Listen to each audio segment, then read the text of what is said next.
The account manager targets functionality that comes with manufacturing and the automotive industry clouds from Salesforce is a relevant best practice to study. And here on the screen we have an extract of the manufacturing cloud data model to understand how account manager targets can be set up and maintained in your CRM. The account managers are represented as users. The account manager target object carries the information of the overall target that you assign to each account manager user. And this metric or this target is typically revenues.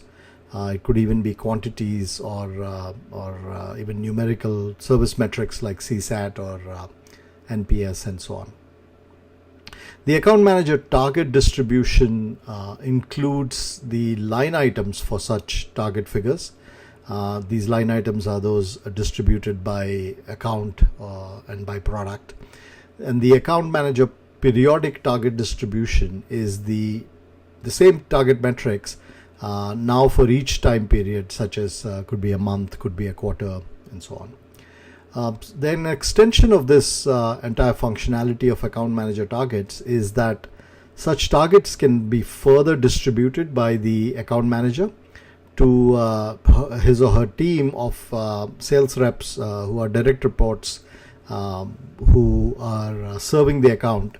And you can do this by assigning a portion or a percentage of the target to each individual team member. Hope that helps. If you are looking to have sales goals and quotas that you set for your teams reflect the individual potential of the accounts and the territories that the company is selling into, and if you do want to set targets by account and take into consideration the anticipated demand of the individual products and services by account, then you could use your Salesforce CRM. You could put it to use for planning and executing on such a best practice.